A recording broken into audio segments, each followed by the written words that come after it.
pushing the two boots. I don't know if you can ram them. Yeah. No, don't worry about me, man. Fuck it, I may as well come help you, but I'll go too. I killed them both. Oh, nice. Yeah, I got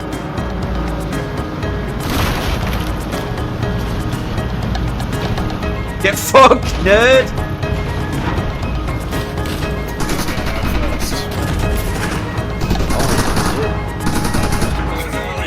Oh, an idiot! The actual act of driving is actually quite enjoyable. The cars handle relatively well once you understand how the system works.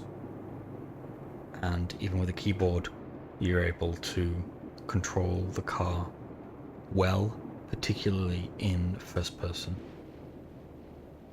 When you're in third person, it feels like there's a little bit of a delay before you see your input affecting the vehicle. But when you're in first person, it's almost instant, and you can make very quick little micro adjustments to the steering with just the keyboard, and it actually feels really nice.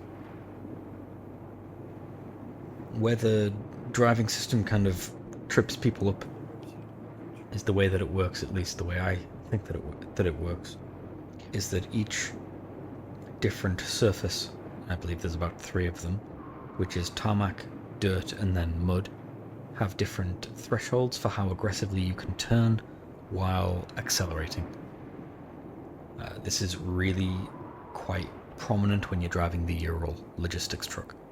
But for the other cars, it's there and you can spin out, but you can definitely get around it with just being better at driving, or just getting more familiar with how everything works. And it's quite enjoyable, really. Unfortunately, it's not all good. The system of leveling up the driving profession and just what you do as a driver in general in the game is quite sparse. So if you're watching this video, I'm assuming you're familiar with Wardogs. The whole point of the game is to generate cash and XP for doing things that help your team out. Unfortunately for the driving profession, you can do things that help your team out and you don't get any cash for it. Some examples are transporting people within the combat zone towards the hot zone. If it's far away, you don't get money for it. Taking someone from the combat zone back to the main base, you don't get money for it.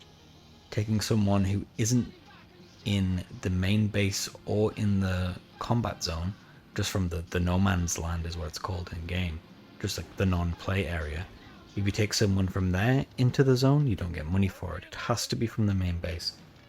And it's unfortunate. I'm assuming it works that way for the helicopters as well, which is a oversight in the design. However, the way the car is supposed to work, or the way that it does work, is that you go to and fro from the main base, either delivering players, supplies, or logistical pallets. And in the early stages of the game, you will get more passengers for you driving as a taxi. As the game progresses later on, you will get barely anybody. You're always second choice in a vehicle to a helicopter. No matter if the helicopter pilot has just flown in and slammed his helicopter into the floor and broken it, people will still queue up to get in it before you. It's just quicker. By the time you are like halfway to the zone, the helicopter's already on the way back if it survived.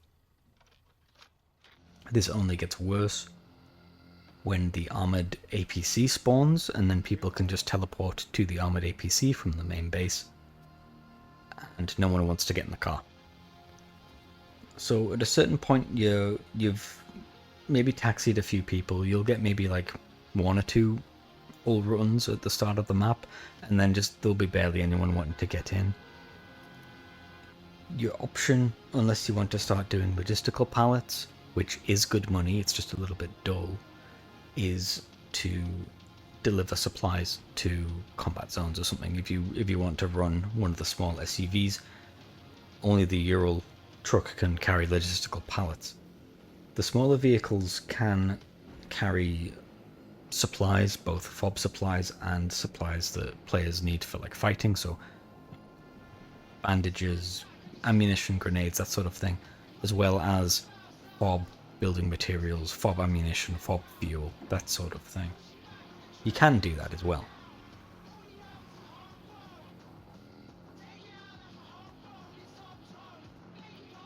The supply crates aren't really utilized that much, or they weren't in both the alpha and the beta, which is fairly understandable because people don't really understand what they are.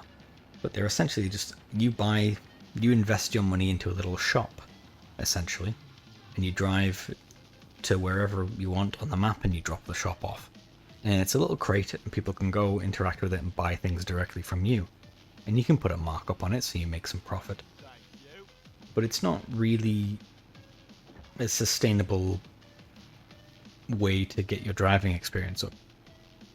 And so the most lucrative and the most XP per hour is to run logistical pallets. And you do this with the Ural truck, and you drive pallets to the forward operating bases and then drop them off.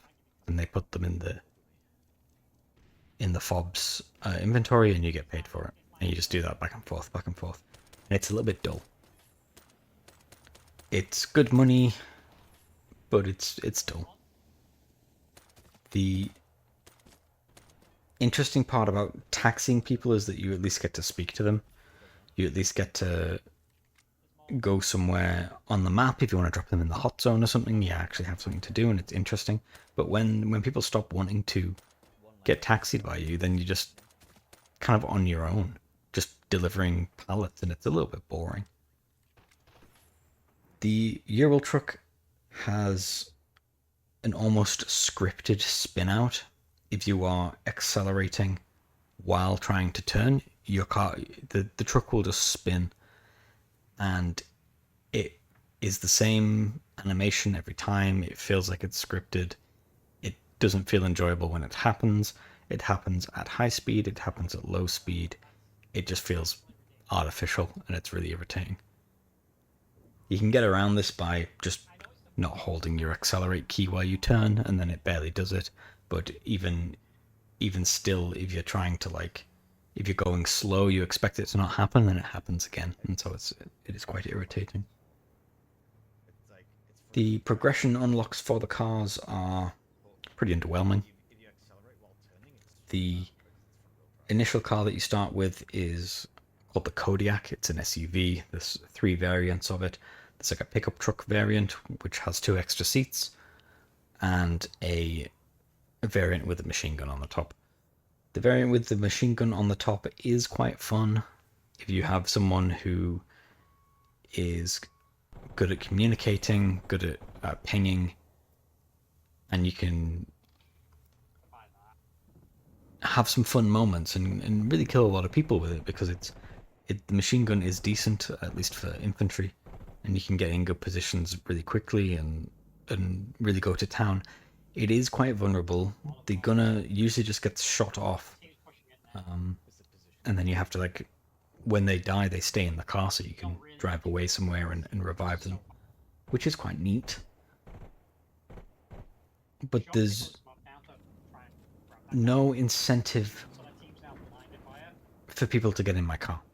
If I'm following the hot zone with a bunch of infantry, with the car with the machine gun, there's really little coordination. No one really says, like, oh hey, there's guys over there, go and get them, or whatever. They just kind of, no one really speaks to you, which is possibly just because it's like their first or second time realistically playing the game. So, but it felt a bit really like a waste of time. You'd get maybe a few kills, but then it's like you're two people in one position doing one thing, whereas like, I mean, the most I ever got was like maybe 3-4 kills. I mean, me and my friend maybe could have done that just without the car. Um,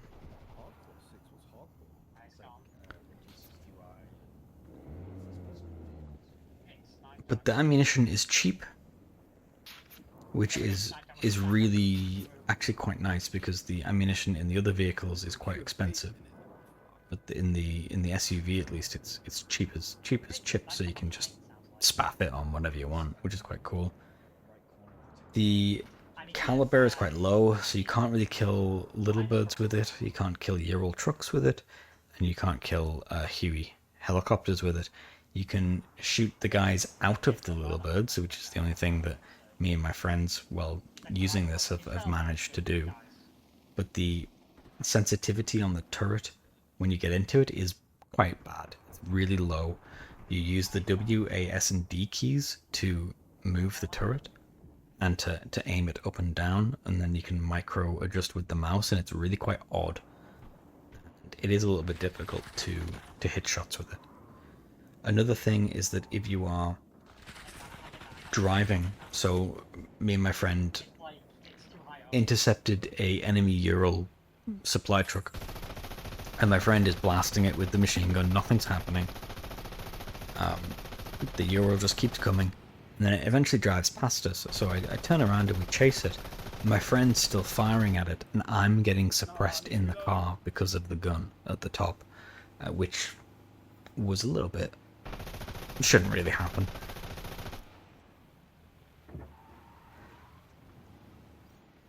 And eventually the Ural just drove into their fob. I mean, they were panicked for sure, but they drove into their fob and got away with it and delivered their stuff, which was disappointing really for the amount we shot at it.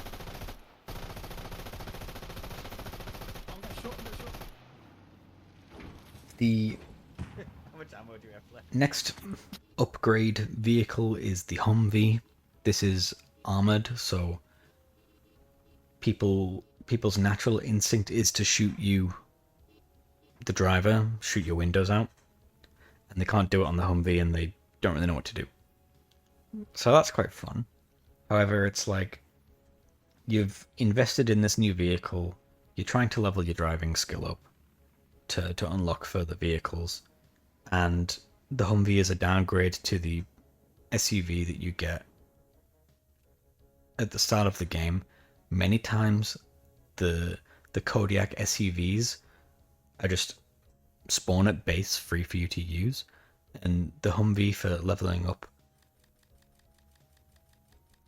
the driving profession, is worse than the baseline SUV because it carries less people. It is quicker and handles a little bit better, but that doesn't really help you level up the driving XP, because you don't get XP for driving well.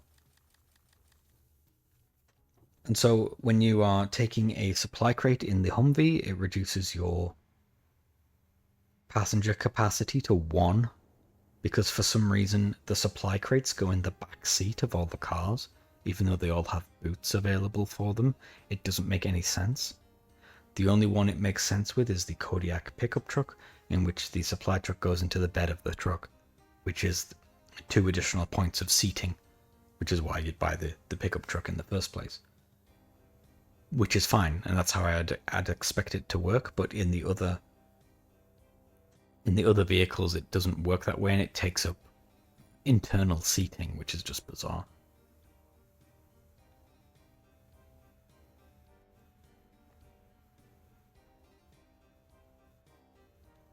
And so if you want to level up the driving profession, it's really just pallet moving on the Euro logistics truck.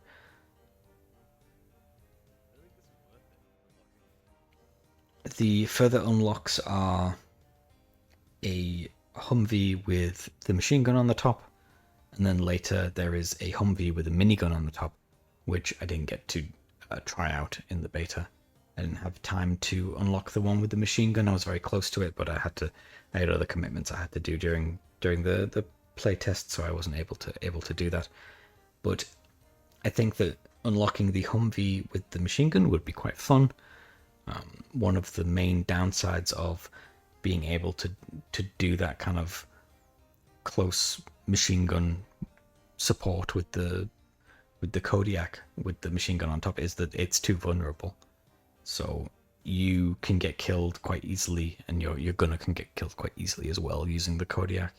If you're not careful, you kind of need to stay back, and there's not enough communication, or at least there wasn't when I was playing, between the infantry that you're trying to support and you. They don't really speak or tell you what's going on. So,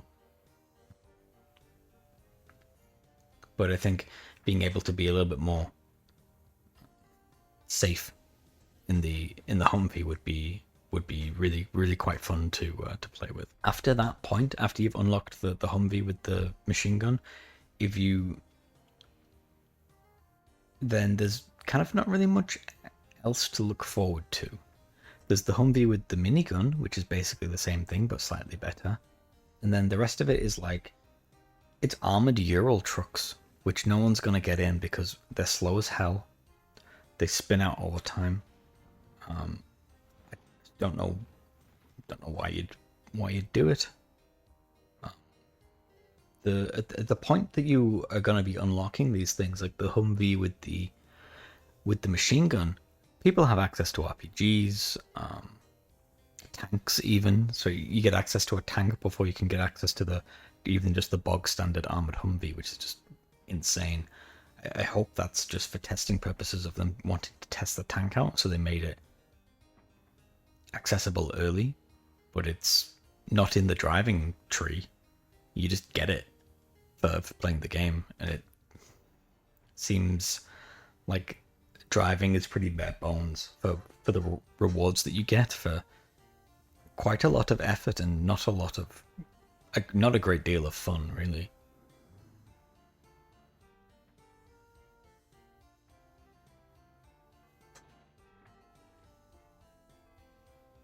Hopefully they change a few things. I've made these suggestions, particularly with the supply crates on the Discord, and it was removed. So I'm hoping that it was removed because that's already something that they've looked at and have dealt with, because cars already have such a disadvantage against the helicopter that they need something to make it worth using, because it's not really worth it. The zone isn't big enough for you to need vehicles to traverse it or to just follow the hot zone. They're good for like doing sneaky stuff. If you want to like go somewhere and be sneaky, you can use them, and they're obviously good at that. And obviously the Humvee is armored, so you have more opportunity to survive things if you're doing something like clandestine, like trying to do some sneaky stuff. But just general trying to play, it's just not really that exciting. It's not that enticing. It doesn't feel that great, to be honest. Although the driving system is decent and fairly enjoyable to actually just drive. But the money making opportunities are dull.